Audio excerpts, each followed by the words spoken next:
Hi, this is Dr. Gregory Sadler. I'm a professor of philosophy and the president and founder of an educational consulting company called Reason.io, where we put philosophy into practice. I've studied and taught philosophy for over 20 years, and I find that many people run into difficulties reading classic philosophical texts. Sometimes it's the way things are said or how the text is structured. But the concepts themselves are not always that complicated, and that's where I come in. To help students and lifelong learners, I've been producing longer lecture videos and posting them to YouTube. Many viewers say they find them useful. What you're currently watching is part of a new series of shorter videos, each of them focused on one core concept from an important philosophical text. I hope you find it useful as well. The term bad conscience, schlechte Gewissen in German, is in the very title of the second essay of Nietzsche's Genealogy of Morals, so you can expect that it is going to be a centrally important concept. And Nietzsche is discussing conscience at several different points, and I think it's important to begin by noting where he's talking about conscience without calling it bad conscience, and this is early on in the work in chapters 2 and 3. He asks the free person, right? The person who has a measure of value, looking out on others from himself, he honors or despises. He also holds himself to something, right? He says, what do we call this dominating instinct, supposing he feels the need to give it a name? The answer is beyond doubt. This sovereign man calls it his conscience, Gewissen, right? So being aware of oneself as a self that has obligations, that can promise, that has an agency. And Nietzsche goes on in section 3 to say, his conscience, it is easy to guess that the concept of conscience that we here encounter in its highest, almost astonishing manifestation has a long history and variety of forms behind it. To possess the right to stand security for oneself and to do so with pride, to possess the right to affirm oneself, this is, he says, a ripe fruit, right? But also a late fruit. So this is something that we grasp as people in modernity, and he might say that this was running throughout antiquity, the Middle Ages, early modernity as well. But it's not there necessarily in human prehistory. Instead, there's a whole variety of forms of conscience, and we want to think about this thing that we call bad conscience in a very broad sense. Schlechte, right? Bad, not necessarily in terms of being the common person's thing, because as we're going to see, it's not really a commoner's prerogative at the start, although perhaps, with culture spreading, it becomes so, with the bourgeoisie, right, in early modernity and beyond. And it's connected with this issue of guilt. It's also connected with punishment. It's connected with all sorts of other things, but it can be understood in its own terms. And Nietzsche only really approaches this on its own ground in section 16 and onward. And it very quickly veers into a discussion of gods and religion that we're going to skip over here. So in the beginning of chapter 16, he says, at this point I can no longer avoid giving a first provisional statement of my own hypothesis concerning the origin of the bad conscience. And he says, it may sound strange, but I regard the bad conscience as the serious illness that man was bound to contract under the stress of the most fundamental change he ever experienced. And what is that fundamental change?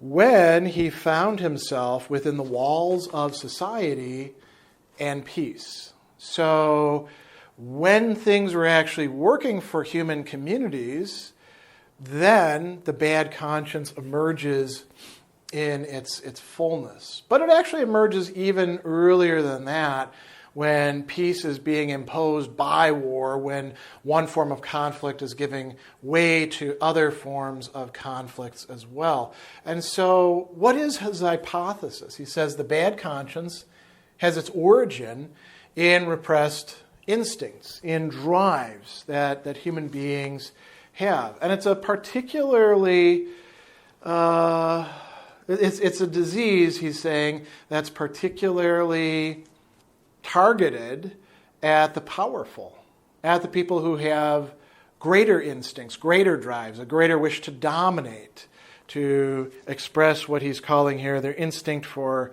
freedom. And so here's some examples of it. He says that all instincts that don't discharge themselves outwardly turn inwardly. So what happens? Well, the man who, from lack of external enemies and resistances, forcibly confined to the oppressive narrowness and punctiliousness of custom, impatiently lacerated, persecuted, gnawed at, assaulted, and maltreated himself.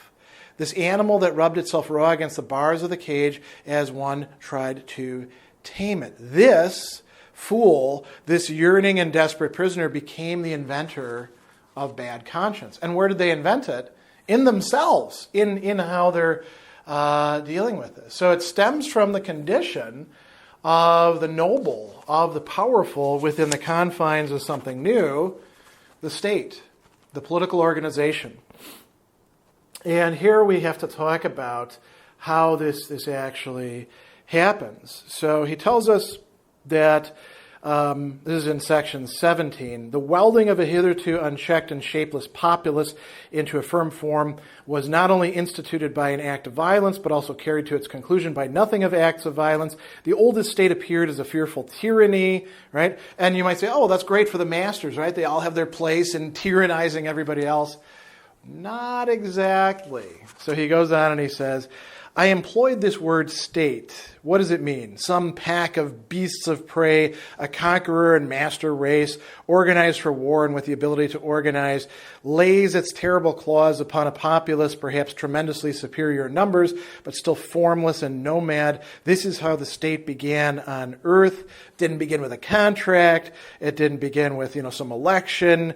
Instead, he who can command, who is by nature master, who is violent in act and bearing, they are the ones who impose. And he calls these the most involuntary, unconscious artists, right? He says, wherever they appear, something new arises, a ruling structure that lives, in whose parts and functions are delimited and coordinated, in which nothing whatever finds a place that has not been assigned a meaning. Right? And so we've got these noble people, an aristocracy, imposing themselves upon others. Now, is this a very plausible explanation of the origin of the human state? The story's more complicated than that, but obviously power dynamics do play an important part in it, and whenever we look at things. And, this is important. So within the imposition of the state, the development of the state, what we have is those who are strong, those who exhibit their freedom through violence. They impose upon others. They impose upon themselves as well. Form. And he goes on and says, here we go. These people don't know what guilt, responsibility, or consideration are. These born organizers, they exemplify that terrible artist egoism, right? That imposes upon others. It is not in them that the bad conscience develops. That goes without saying. But it would not have developed without them. So these people who organize, who impose from the top, they create the bad conscience, not so much in themselves, but in their fellow nobles. In all of those who are then required to become part of the apparatus of the state, of the culture, who aren't the king, who aren't the great war leader, but are subordinates in certain ways. So he goes on and he says that it's the same active force that is at work on a grander scale in these artists of violence and organizers who build states, and on a smaller and pettier scale directed backward into the labyrinth of the breast, which creates for itself a bad conscience that builds negative ideals. So the instinct for freedom, right? The instinct for freedom, which he tells us is, in his language, the will to power. This is a central Nietzschean concept. Gets repressed and turned inward by these people who are part of the aristocracy. They're not commoners, but they're not the absolute rulers, the shapers, and instead they can only work within and upon themselves. We've already encountered one group of people like this, the priests, right? Nietzsche doesn't talk about the priests here. He's talking about others within this warrior class who are also developing something within themselves. So he goes on and he tells us that, here we go, this is an active bad conscience that's being developed. He also uses this term internalization to discuss this turning inward, Verinnerlichung, right? A going inside of oneself. And he's got something really interesting to say here about this internalization of the human being, right? An animal soul that turns upon itself. Going back to this part in section 16, all instincts that do not discharge themselves outwardly turn inward. This is what I call the internalization of man. Thus it was that man first developed what was later called his soul. The entire inner world, originally as thin as if it were stretched between two membranes, expanded and extended itself, acquired depth, breadth, and height, in the same measure as outward discharge was inhibited. Those fearful bulwarks with which the political organization protected itself against the old instincts of freedom, the fact that the strong want to be strong, right? They want to exert their will to power on other people, but it's being hemmed in. What happens? They develop interiority.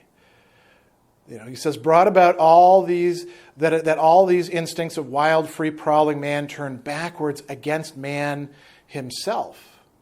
Hostility, cruel joy in persecuting and attacking, in change and destruction. All this turned against the possessors of these instincts. That is the origin, he says, of the bad conscience. So this is something new, right? An animal soul turned against itself, taking sides against itself, as he says. And there's a long passage in section 18 where he talks about this burning a no into oneself. This is actually quite interesting here. So he tells us that this instinct of freedom is the material upon which the form-giving and ravishing nature of this force vents itself. Man himself, his whole ancient animal self. So the self is working upon the self. If I can't break things and do all sorts of crazy stuff externally because I'm hemmed in, because the king's watching me and I'm part of his military force, I'm going to do it to myself. I'm going to do it inside, is what's going on here, right? So he says that what's happening here is that, here we go, this secret self-ravishment, this artist cruelty, this delight in imposing a form upon oneself as a hard, recalcitrant, suffering material, and in burning a will, a critique, a contradiction, a contempt, a no into it, this uncanny, dreadfully laborious, joyous labor of a soul voluntarily at odds with itself that makes itself suffer out of joy in making suffer. This is the entire active bad conscience. Right? This is what allows us to become something new, become something, in certain respects, greater, but also more tortured. And like he says, there is a delight in this, a delight in imposing order upon oneself, a delight in making parts of oneself go along with other parts of oneself, in this reflexivity that it involves. There's even a kind of beauty, he says, involved in this as well. He says there's an abundance of strange new beauty and affirmation. What would be beautiful if the contradiction had not first become conscious of itself, if not the ugly had not first said to itself, I am ugly, and then decided to change that. So he tells us that this suggests an ideal, a kind of beauty, and self-sacrifice is connected with this. The beauty and the joy derives from cruelty to oneself. So this is the origin of the bad conscience. There's one other thing that Nietzsche says about this that's particularly important. Just like earlier in Essay 1, when he talked about with the figure of the priest, the human being becomes an interesting animal, something similar is happening here. He mentions in section 19, the bad conscience is an illness, but illness as pregnancy is illness, meaning that something new is coming about because of it. And he tells us what this is in section 16. He tells us that this animal soul turned against itself, taking sides against itself, is something so new, profound, unheard of, enigmatic, contradictory, and pregnant with a future that the aspect of the earth was entirely altered. Because human beings bring this about, we change the nature of the earth itself and the human being's position within it as an animal, as a new kind of creature. He says, indeed, divine spectators were needed to do justice to this, right? From now on, man is included among the most unexpected and exciting lucky throws in the dice game of Heraclitus' great child, as he called Zeus or chance. Human beings give rise to an interest, attention, a hope, almost a certainty, as if with him something were announcing and preparing itself. So this guilty conscience, this bad conscience that now develops within human beings, that gives us an additional interiority, the capacity to work upon ourselves, to be cruel to ourselves, to demand of ourselves, it makes us a different kind of creature that can now do things that are otherwise impossible within the animal kingdom. And he closes on saying, as if man were not a goal, an endpoint, but only a way, an episode, a bridge, a great promise. This is a sort of, hint about the Übermensch, the person that the ordinary person, the human being is just a bridge to. And that's where that section essentially leaves off. So is bad conscience a thoroughly bad thing? Well, not exactly. It makes us a more interesting kind of creature, according to Nietzsche.